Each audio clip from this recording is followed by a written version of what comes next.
이게 이제 요번 챕터가 정말 객체지향 얘기를 많이 하는 챕터가 되겠죠. 객체지향의 좀 더 복잡한 내용. 그러니까 앞에서는 객체지향에서는 객체들을 만들어서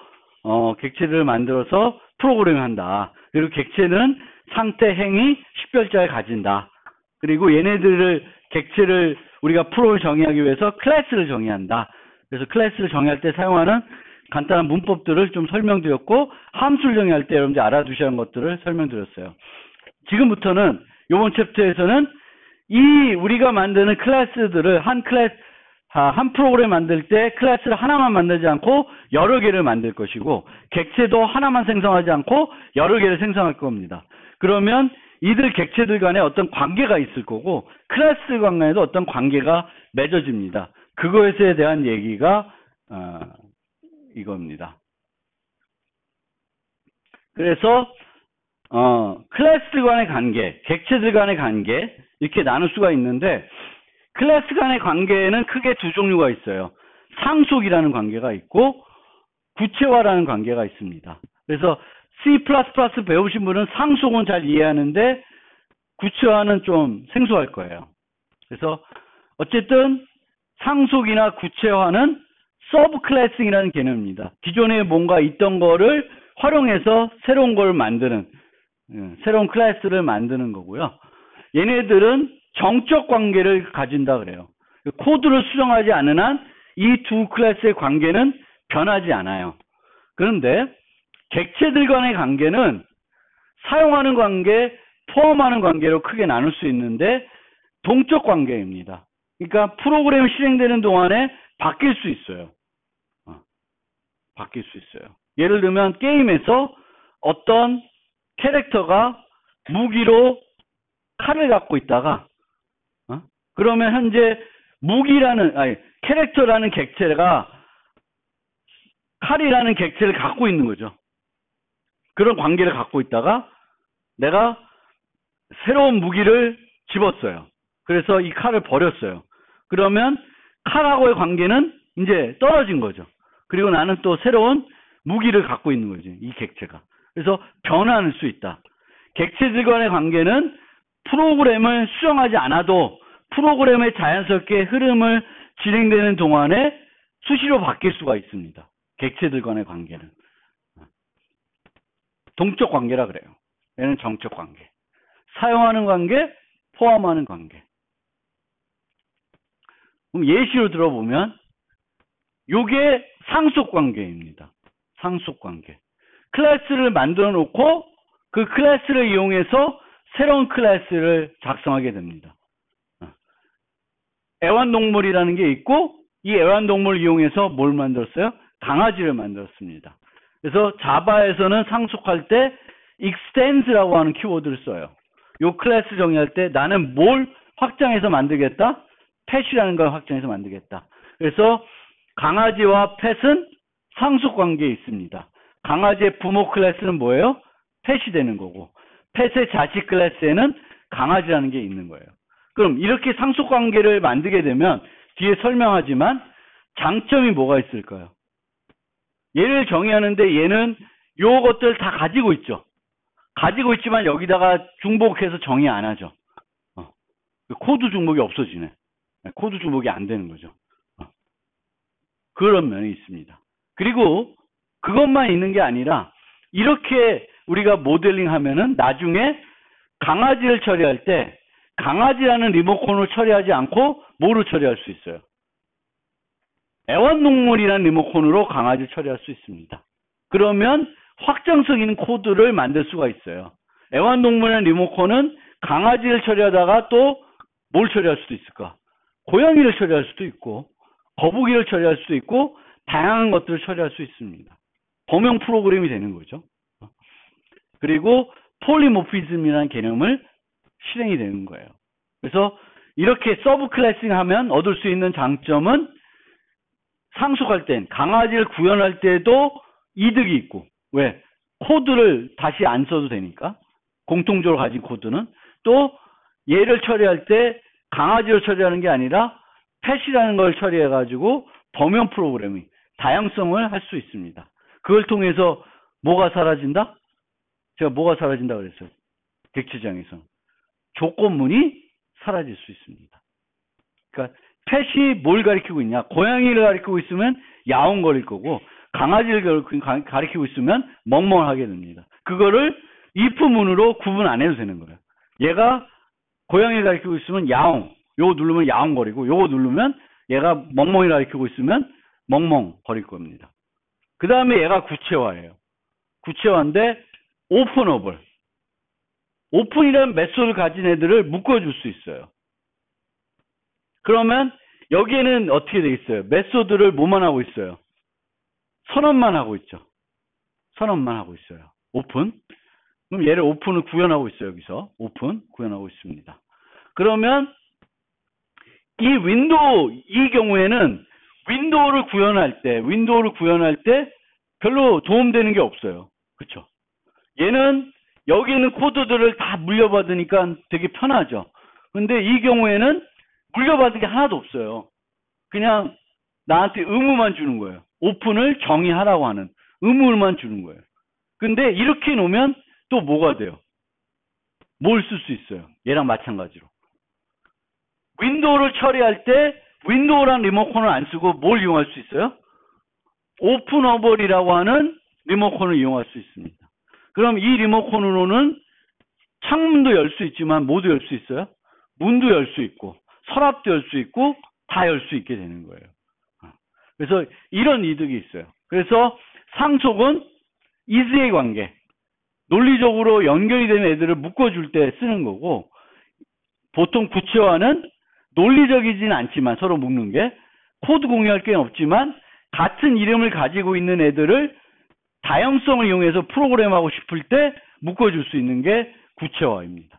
그래서 이 두 가지가 자바에 존재하고 있어요. 뒤에 또 설명드리겠지만 자바에서 상속은 부모를 하나만 가질 수 있어요. 하나만. C++에서는 한 클래스가 여러 부모를 가질 수 있어요. 근데 자바는 하나만 가질 수 있습니다. 인터페이스는 한 클래스가 하나만 구현하는 게 아니라 몇 개? 여러 개를 구현할 수 있습니다. 그렇게 만들어지고 있습니다. 그 다음에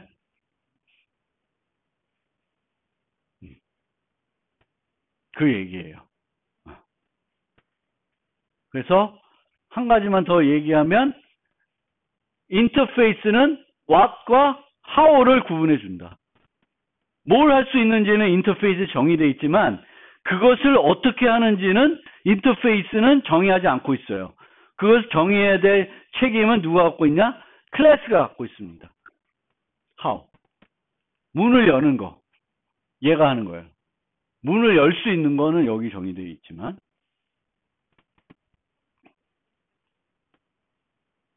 그 다음에 객체들 간의 관계. 제일 흔한 게 사용하는 관계예요. A가 B를 사용을 해요. 근데 A가 B를 사용할 때 B를 자주 사용해. B를 무지 자주 사용해. 그러니까 B를 자주 사용한다는 건 A라는 클래스에서 여러 메소드가 있는데 여러 메소드에서 계속 사용이 돼요. 계속 사용이 돼요. 그러면 이렇게 인자로 안 받고 어떻게 할까? 그 객체, 어떤 객체가 걔를 무지 자주 사용해. 그러면 걔를 인자로 받는 게 아니라 뭘로 유지해요? 멤버로 유지합니다. 그래서 사용하는 관계라고 해서 항상 이렇게 코드로 나타나진 않을 수 있어요. 그런데 보통 사용하는 관계는 다른 객체 사용하는 관계는 이런 식으로도 나타납니다. 흔하게. 어떻게? 다른 클래스의 객체를 인자로 받아요. 여기서 보면 어린아이가 씻을 때 수건, 뭐 꼭 어린아이가 아니더라도 씻을 때 수건으로 나중에 닦아줄 수 있죠. 그럼 수건을 인자로 받았다. 그러면은 차일드 객체는 수건 객체를 사용하는 그런 관계가 되는 거죠. 그렇죠? 그 다음에 사진. 카메라는 사진을 찍을 수 있고 사진을 찍고 나서는 그 찍은 사진을 이미지로 남기게 되겠죠. 그래서 카메라 객체는 픽처 객체를 사용하는데 이 안에서 생성하고 있어요. 생성해서 반응해주고 있어요. 멤버를 유지하지 않고. 지역 변수로 객체를 쓰거나 인재로 받아 쓴다. 그러면은 이 객체들 간의 관계를 뭐라 그래요? 무슨 관계? use A. 사용하는 관계. 관계를 얘기하면 is A, use A, has A. 세 가지를 많이 얘기해요. 대표적인 관계. is A, 상소. use A, 사용. has A, 포함 관계. 근데 사용할 경우에는 많이 쓰면 이렇게 모델링 하지 않고 어떻게 모델링 할까? has A로 모델링 할 수 있어요. has A는 얘를 뭘로 유지하는 거예요? 멤버 변수로 유지하는 거예요. 다른 객체를 멤버로 유지하는 거예요. 그래서 포함 관계 유지하는 거예요. 근데 이 has A의 경우에는 중요한 게 뭐가 있냐면 부분과 전체 관계. 예를 들면 내가 수건을 멤버 변수로 유지했어요. 수건을 무지 많이 써 나는. 막 씻을 때도 쓰고 잠잘 때도 쓰고 뭐 밥 먹을 때도 쓰고 다 써. 그래서 매번 건네주는 게 귀찮으니까 멤버를 유지한다. 그렇게 할 수 있죠. 프로그램 하다 보면. 근데 얘는 부분 전체 관계는 아니죠. 사람의 구성 요소로 수건이 있는 건 아니잖아요. 그렇죠? 근데 많은 경우에 우리가 해제 관계를 모델링할 때는 요 부분 전체 관계. 예를 들면 컴퓨터 본체가 있다. 그러면 컴퓨터 본체 안에 뭐가 있어요? CPU도 있고 하드디스크도 있고 그래픽 카드도 있고 뭐 마더보드도 있고 뭐가 있죠? 그럼 걔네들 어떻게 모델링해? 해제의 관계를 모델링할 수 있어요. 멤버 변수로. 본체를 모델링하고 본체 안에 CPU 등등이 있을 수 있죠. 그래서 이렇게 해제의 관계로 모델링하면 바꿀 수가 있어요. 그렇죠? CPU를 이 A라는 CPU를 쓰다가 바꿀 수 있죠. 업그레이드 해가지고 바꿀 수 있고 뭐 이런 거예요. 그래서 해제의 관계로 많이 모델링하는 경우에는 부분 전체 관계. 근데 꼭 부분 전체 관계가 아니더라도 우리가 필요에 따라서는 멤버 변수를 유지할 수 있다. 그걸 이제 연관관계라 그래요. 그러니까 내가 많이 쓰면 연관관계. 그런데 이 집합과 이 부분 전체 관계는 크게 집합과 복합으로 나눠진다 그래요. 집합과 복합. 영어로는 aggregation, composition. 좀 구분이 되나? 근데 이게 구분이 어떻게 구분하고 있냐면은 예시는 이렇게 들고 있는데 연못과 오리. 연못이 없어지면 오리가 없어져야 되나? 그건 아니래요. 근데 오리를 멤버 변수 유지하고 전체 부분 관계로 모델링 될 수도 있어요. 근데 빌딩과 빌딩에 구성하는 이 개별 방들. 이건 빌딩을 폭파시키면 방이 살아남는다. 이건 이상하죠. 그렇죠? 그래서 내가 부분 전체 관계를 유지하는데 모델링 할 때 그 전체가 사라져야 될 때, 소멸될 때 그걸 구성하고 있는 내부가 같이 소멸돼야 되는 건지 얘는 소멸되지 않아야 되는 건지 그거를 우리가 구분해 볼 필요가 있어요. 그거는 뭐에서 중요해요? 코딩하는 거에 약간 달라져요. 그리고 소멸자에서 어떻게 처리해야 되는지가 달라질 수가 있어요. 물론 자바는 소멸자가 없지만 그렇습니다. 그래서 이 구분들이 명확하진 않지만 크게 나누면은 부분 전체 관계가 있는 애도 있고 그렇지 않은 애가 있고 그렇죠? 부분 전체는 크게 집합과 복합 개념으로. 그래서 복합은 전체가 사라지면 부분도 사라져야 되는 그런 관계다라고 되어 있습니다. 그래서 코드로 한번 설명을 해보면 보통 어떻게 되냐면 집합 개념은 생성할 때 밖에서 받아요. 밖에서 생성된 객체를 받아요. 그런데 전체 부분, 그러니까 뭐라 그러지? 복합 개념 컴포지션은 안에서 그냥 생성을 해버려요. 밖에서 그 포인터를 못 갖고 있게끔. 그래서 사라지면 같이 사라지게. 얘는 컴퓨터가 사라지더라도 밖에서 그 객체를 유지할 수 있죠. 뭐 그렇게 하는데 하여튼 크게 중요하지 않지만 제가 말씀드리고 싶은 거는 여러분들이 모델링 할 때 멤버 변수를 유지한다. 근데 이 멤버 변수가 다른 클래스의 객체야. 그럼 내가 그 다른 클래스 객체를 왜 유지하냐? 많이 사용하기 때문에. 아니면 부분과 전체 관계이기 때문에 부분과 전체 관계에 있는데 전체가 사라져야 될 때 부분도 같이 사라져야 되냐 아니냐 이런 거를 좀 우리가 모델링 할 때 잘 생각을 해 보셔야 돼요. 거기에 따라서 코딩하는 게 조금씩 달라질 수 있고 여러분들이 처리해 줘야 되는 게 달라질 수는 있다라는 거 알아두시면 좋겠습니다. 그리고 요것만 설명드리고 오늘 종료합시다. 그래서 이 클래스 간의 관계가 복잡할 경우에 클래스 간의 관계 학생하고 교과목 관계가 심플하지가 않아요. 왜? 학생은 한 교과를 여러 번 들을 수 있어요. 여기 재수강하신 분도 있죠. 여러 번 들을 수 있어요. 교과도 한 번 개설되는 게 아니라 여러 번 개설되고 여러 학생들이 수강할 수 있습니다. 복잡하잖아요.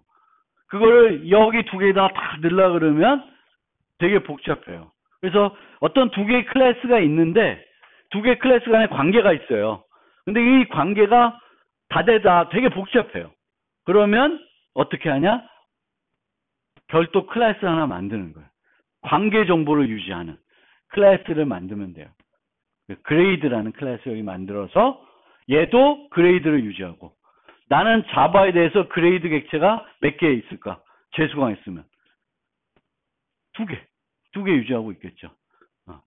2016년도에 들었던 거, 2018년도에 들었던 거 이렇게 두 개가 유지되는 거예요. 코스는 자바 코스에는 2015년도, 16년도에는 30명 거 유지하고 있고 2017년도에는 또 28명 거 유지할 수 있고 1분 반건 15명 이렇게 유지하는 거예요. 그러니까 무슨 말인지 알죠? 반응들이 없어서. 클래스와 클래스의 관계가 복잡하다. 객체와 객체 관계가 복잡하다.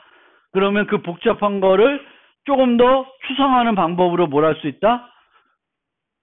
관계 정보를 유지하는 클래스를 만들 수 있다. 팁이니까 알아두시면 좋겠습니다. 그래서 오늘은 여기까지 설명을